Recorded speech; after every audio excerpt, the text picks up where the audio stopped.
और जाएंगे तो आप लोगों के स्मरण में होगा कि हमने पहले पशुपति व्रत में एक उपाय आप लोगों के, पशुपति व्रत करने वालों के नियम का हमने वर्णन किया।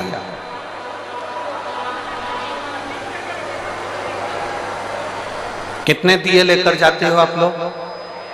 जम के बोलो जरा। 6 दिए मंदिर में ले जाकर जमीन पर रख देते हो, रखते हो। कितने जलाते हो? 5 दिए जलने के बाद जो छठे नंबर का दिया है उसको वापिस जो बिना जला है उसको थाली में रख देते। इसके अलावा तो कोई दिया लेकर नहीं जाते। जम के बोलो जरा। नहीं। अब कोई ऐसा समझदार व्यक्ति ऐसा होता है कि वो क्या करता है कि इन्हीं 5 दिए को उठा लेता है और उससे भगवान शंकर की आरती उतार देता है। कोई ऐसा रहता है कि वो 6 दिए के अलावा 1 दिया या 1 बाती अलग से लेकर जाता है जो भगवान शंकर की आरती उतार देता है। शिव पुराण में पशुपति व्रत नियम है। आप सुबह के समय पर जो पूजन करने की थाली लेकर गए हैं, सुबह के समय पर आप भगवान शंकर की जो पूजा की थाली लेकर गए हैं, उस पूजा की थाली में सुबह के समय पर आप भगवान को लगाने के लिए दिया लेकर जाओ, मना नहीं है। सुबह के समय पर आप भगवान शंकर को दूध चढ़ाओ, जल चढ़ाओ, अभिषेक करो, पूजन करो, अर्चना करो, मना नहीं है। सुबह के समय तुम महादेव की दिए से आरती उतार दो, मना नहीं है। पर शाम के समय पर जो 6 दिए हैं, 6 दिए के बाद में 7वें नंबर की कोई बाती आरती की थाली में नहीं जाती।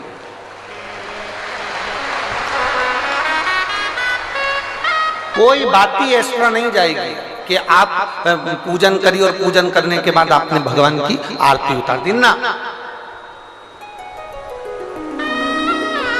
शिव महापुराण में तो यहाँ तक नियम है कि आप जो प्रसाद बनाते हो ना, जो आप खीर बनाए या आपने सीरा बनाया, हलवा बनाया, मीठा चावल बनाया, या आपने मीठा सीरा बना लिया, खीर बना ली, कोई सामग्री मीठी बना ली, तो शिव महापुराण तो यहाँ तक कहती है कि आपने जितना सामान कढ़ाई में बनाया है, आपने जितना सामान अपनी कढ़ाई के अंदर बनाया है, उतना सामान पूरा की पूरा ही आपको मंदिर लेकर जाना है। घर के अंदर आदत छोड़ना नहीं है।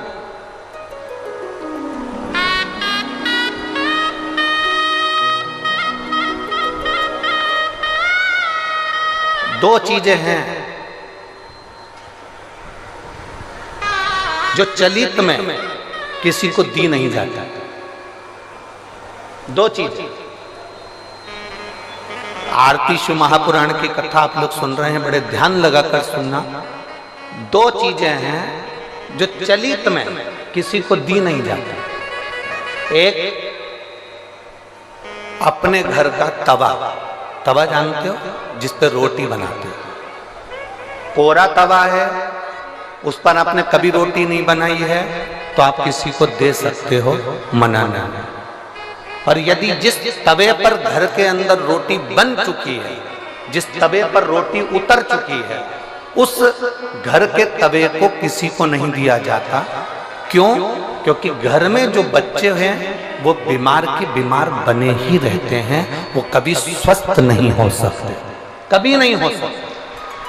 अगर एक बच्चा बीमार है तो दूसरा ठीक होगा, दूसरा बीमार है तो तीसरा ठीक होगा, तीसरा है तो चौथा बीमार पड़ेगा, ये निश्चित। 2 चीजें चलित में किसी को नहीं दी जाती। एक तवा, दूसरे नंबर की कढ़ाई।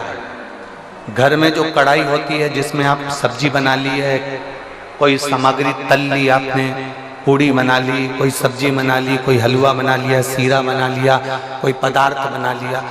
कोरी कढ़ाई है ना, आपकी मर्जी पड़े उसको दे दो, चलेगा। कोरी कढ़ाई है ना, आप किसी को भी दे सकते हो। पर जिस कढ़ाई में आपने भोजन का निर्माण कर लिया है, जिस कढ़ाई में आपने कभी भी एक बार भी अगर कुछ बना लिया है, तो वो किसी को गिफ्ट में या किसी को दान में या किसी को दी नहीं जाती।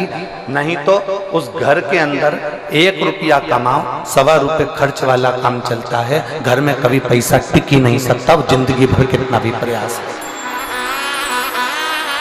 वो अपने जीवन में कितना भी प्रयास कर ले, घर में पैसा नहीं टिकेगा। वो भले कुबेर का खजाना लेकर आ जाए, चाहे वो दुनिया का भंडार भर कर ले जाए, पैसा आएगा जाएगा, घर के अंदर टिक नहीं पाएगा। दो चीजें चलित में दी नहीं जाती। आपको बोलना है कौन कौन सी चीजें हैं। पहले नंबर की तवा, दूसरे नंबर की हमारे यहाँ ये दो चीजें दी नहीं जाती, हम इसको देते नहीं, देना नहीं। हाँ, यदि वो कोरी है, उसमें ना रोटी बनाई गई है ना उसमें कोई सामग्री बनाई गई है, अगर वो कोरी है तो आप दे दो। और यदि एक बार भी अगर वो प्रयोग में आई है तो वो नहीं, उसको देते नहीं, उसको दिया नहीं जाता। शिव पुराण भगवान शंकर का पावन चरित्र कह रहा है। पशुपति व्रत करने वाली माताओं के चित्त वृत्ति में ये बात बैठना चाहिए, चाहे भाई पशुपति व्रत कर रहे हो, बेटे कर रहे हो, माताएं कर रही हो, बच्चे कर रहे हो, उनके बुद्धि में ये बात बैठना चाहिए कि सुबह के समय जाकर आप भगवान की पूजन करो, अर्चना करो, आरती करो, मना नहीं है, पर शाम के समय पर 6 दिए के सिवाय एक बत्ती भी मंदिर के अंदर थाली के अंदर रखकर नहीं जाती आरती उतारने के लिए। अगर तुम्हें आरती उतारना है तो साथ में छोटा सा कपूर का टुकड़ा अपनी आरती की थाली में लेकर चले जाओ, पर बाती और दिया नहीं जाए, बाती और दिया नहीं जाए। वैसे तो आप लोग लेकर नहीं गए हो, मुझे विश्वास है कि आप लोग लेकर नहीं गए हो, और लेकर गए भी होगे तो उसका फल आपको फिर प्राप्त नहीं हुआ होगा। तो आप लोगों ने दूसरों से कहा होगा हमने तो करा पर हमें फल नहीं मिला। उसका कारण केवल इतना है कि आप उसका फल प्राप्त नहीं कर पाए।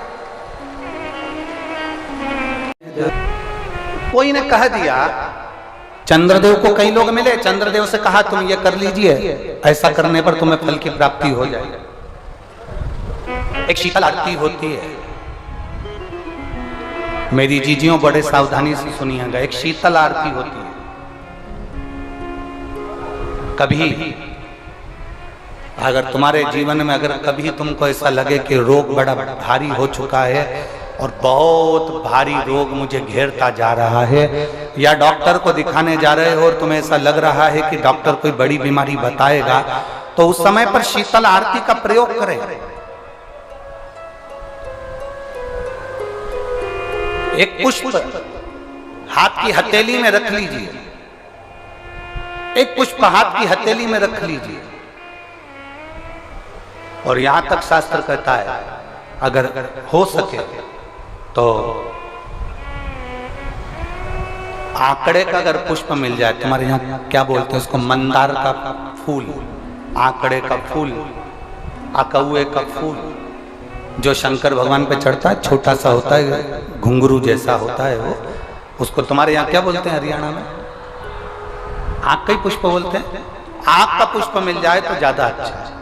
अब उसमें चाहे सफेद हो, चाहे नीला हो, चाहे गुलाबी हो, जैसा भी हो, हाथ में रखने के बाद हाथ में 1 लोटा जल, भगवान शंकर के शिवालय में जब आप प्रवेश करें, और प्रवेश करते समय भगवान के सम्मुख में जब भगवान शंकर के साक्षी में जब पहुंचे, आपके सामने पूजन में कोई भी सामग्री नहीं है, आपके पास में न दिया है, ना बाती है, ना गर्भवती है, ना चंदन है, ना कपूर है, ना कोई सामग्री है, केवल एक आंख का पुष्प और 1 लोटा जल आपके पास में है। शिवालय में पहुंचकर शीतल आरती का प्रयोग करो।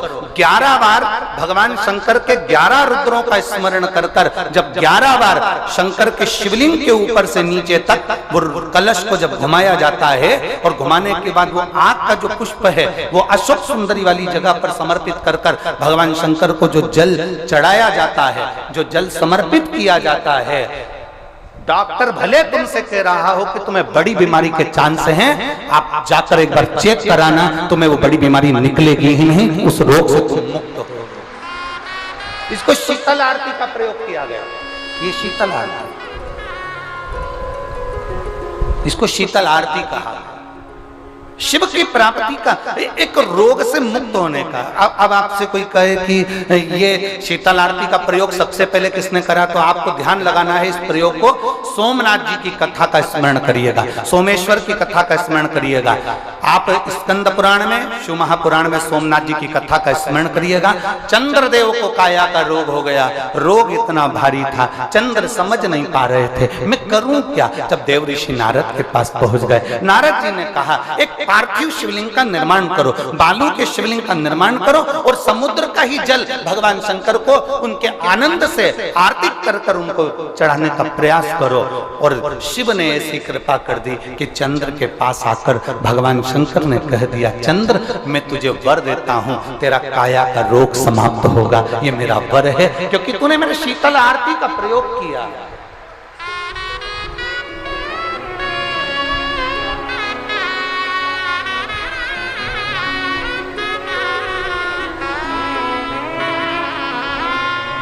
मेरी जीजियों, दो चीजें बड़ा स्मरण में रखिएगा। एक, बैसाख महीने में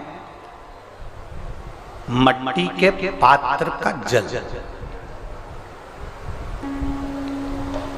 अभी क्या चल रहा है, फागुन। अभी क्या चल रहा है, फागुन। जब बैसाख का महीना आए ना,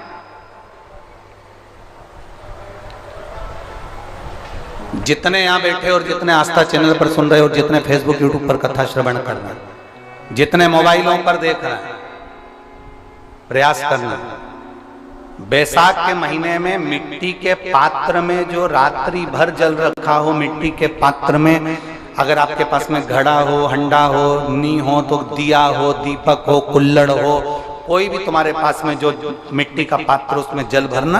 वो जल बैसाख के महीने की किसी भी सोमवार के दिन, किसी भी सोमवार के दिन, बैसाख महीने या किसी प्रदोष के दिन या बैसाख महीने के शिवरात्रि के दिन, वो मिट्टी के पात्र का जल अपने घर के प्रत्येक व्यक्ति का स्पर्श कराकर उस मिट्टी के पात्र के जल को तांबे के पात्र में डाल लीजिए और घर के प्रत्येक व्यक्ति का स्पर्श करा लीजिए और शंकर भगवान पर कुंदकेश्वर महादेव के नाम से समर्पित करिए। कुंदकेश्वर महादेव। कभी जीवन में पीछे पलट कर देखने की जरूरत नहीं पड़ेगी, आप उन्नति की सीढ़ी की ओर बढ़ते चले जाओगे। बैसाख महीने में मट्टी के पात्र का जल भगवान शंकर को समर्पित होना चाहिए, उसका सुख हमारे जीवन को एक आनंद फल प्रदान करता है।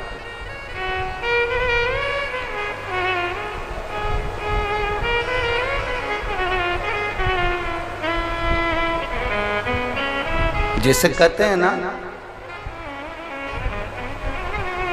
कोई अच्छा मिले ना मिले, धन मिलने से कोई भाग्यशाली नहीं होता, सत्ता मिलने से कोई भाग्यशाली नहीं होता, वैभव मिलने से कोई भाग्यशाली नहीं होता। महाराज,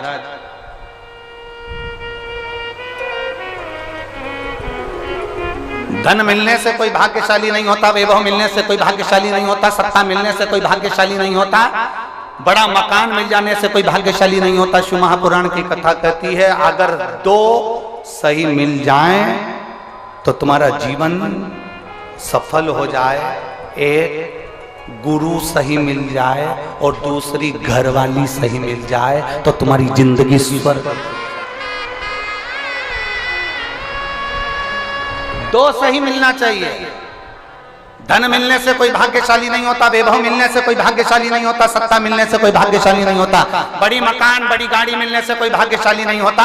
दुनिया का सबसे भाग्यशाली व्यक्ति वो होता है जिसको दो ठीक मिल गए, दो अच्छे मिल गए। एक गुरु अच्छा मिल जाए, दूसरी जम के बोलो घरवाली अच्छी मिले। गुरु अच्छा मिलेगा तो तुम्हें स्वर्ग की सीढ़ी चढ़ा देगा और घरवाली अच्छी मिलेगी तो घर को स्वर्ग बना देगी।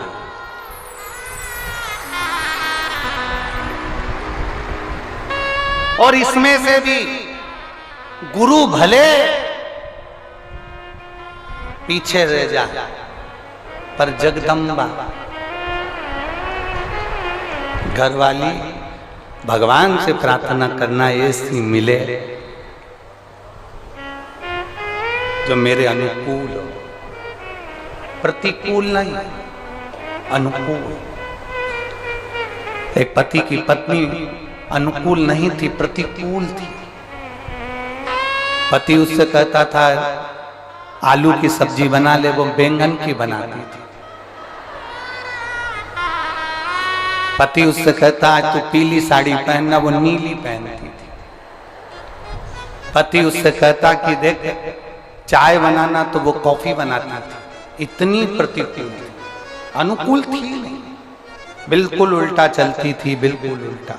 एक दिन पति को बड़ा दुख हुआ और पति ने अपने गुरुजी से कहा, गुरुदेव 16 श्राद्ध का समय आ रहा है, श्राद्ध पक्ष आ रहा है, गुरुदेव मेरे पिताजी का श्राद्ध आ रहा है। मैं अपनी पत्नी को बोलता हूँ पर वो श्राद्ध नहीं करने देती है क्योंकि उल्टा चलती है, मैं क्या करूँ? गुरुजी ने कहा एक काम कर, अभी तक वो उल्टा चलती थी, अब की बार तू उल्टा चल। उसने कहा गुरुजी उल्टा कैसे चलूं? तो वो तुरंत गुरुजी ने कहा कि एक काम कर, तू ऐसा कर कि आज घर जाकर बोलना अपनी पत्नी से, सुनो पिताजी का श्राद्ध है पर अपन श्राद्ध नहीं करेंगे। अभी तक बोलती थी करेंगे, अब बोलना नहीं करेंगे। उसने कहा ठीक है ऐसा बोल दूंगा। और उसने जाकर तुरंत कहा सुनो पिताजी का श्राद्ध है, अपन नहीं करेंगे। पत्नी तुरंत चिल्ला के बोली क्यों नहीं करेंगे? तुम्हारा बाप तुम्हारा पिता और तुम ही उनका श्राद्ध भी कर रहे, जरूर करेंगे। अब पति ने मन में सोचा गुरुजी तो गुरुजी है, कितना बड़ा ज्ञान दे दिया भाई, कितना बड़ा। और गुरुजी ने कहा था जो जो तुझे करवाना है उसके लिए उल्टा चलना। इतने में इसने कहा सुनो श्राद्ध करेंगे तुम कह रही हो तो, पर पंडित को भोजन नहीं कराएंगे। इतने में पत्नी जूड़ा बांधती बांधती बोली क्यों नहीं कराएंगे? इतनी सारी प्रॉपर्टी का छाती पे बांध के ले जाओगे, 100 बामन को जिमाएंगे जा। पति ने सोचा आज तक एक नहीं जिमाया और आज 100 बामन जिमा रही है। पति ने कहा ब्राह्मण को जिमा देंगे तेरे कहने पर दक्षिणा नहीं देंगे। कैसे नहीं दोगे? सबको सोने की अंगूठी देंगे। पति बड़ा पैसा। अब पंडित जी आ गए, श्राद्ध करने लगे, पिंडदान बनाया, पिंड करवाया। पंडित जी ने कहा ये पिंड ले जाकर अच्छी गंगा जी की नदी में पानी में इसका विसर्जन करो। पत्नी ने पति से पूछा कहाँ जा रहे हो?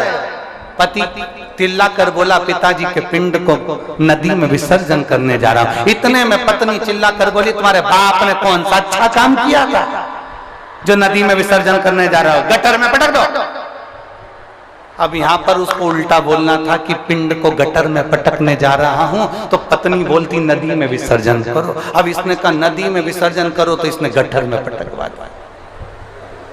बड़ा दुखी हुआ, सारा करा धरा पे पानी फिर गया। गुरुजी के पास गया, गुरुदेव गुरुदेव कुछ तो करो कि मेरी पत्नी से मेरा पीछा छूट जाए। गुरुजी ने कहा ऐसे पीछा नहीं छूटने वाला, एक काम कर तू गंगा नहाने हरिद्वार चले। हरिद्वार चले जा तो इससे पत्नी से पीछा छूट जाएगा। क्यों नहीं छूटेगा? पत्नी से भी कह देना कि हरिद्वार जाने का मना करना उसको, तू मना करेगा तो वो जाएगी।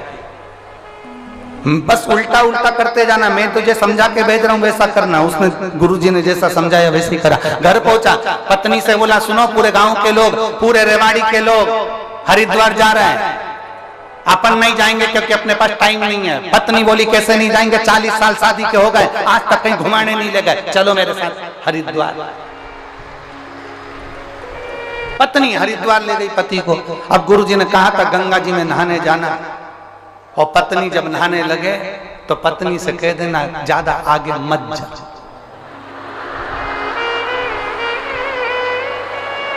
बस इतना ध्यान रखना। और पत्नी जैसी गंगा जी में उतरी और पति ने चिल्ला कर कहा आगे मत जाना। पत्नी बोली जाऊंगी जा। और जो आगे गई और पानी में बह गई, इसने जेब में से नारियल निकाला, गंगा मैया ले जा, गंगा मैया ले जा, गंगा मैया ले जा। इतने में गुरुजी भी समझदार थे। गुरुजी को मालूम है कि पत्नी बहुत तेज है, गंगा जी में चेन पड़ी रहती है, चेन को पकड़ लेगी, और पत्नी ने चेन पकड़ ली। अब इसने नारियल वापिस जेब में रख लिया, ये तो बच गई। पर गुरुजी की वचन याद आ गए, जब चेन पकड़ ले तो चिल्ला कर कहना जम के पकड़। अब इसने चेन पकड़ी, पति ने कहा अच्छे से पकड़ना, जम के पकड़ना। पत्नी बोली नहीं पकड़ना, जा।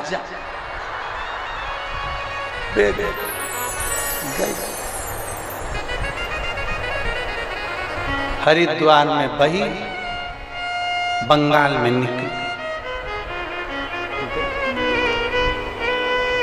कहीं कहीं की ऐसा हो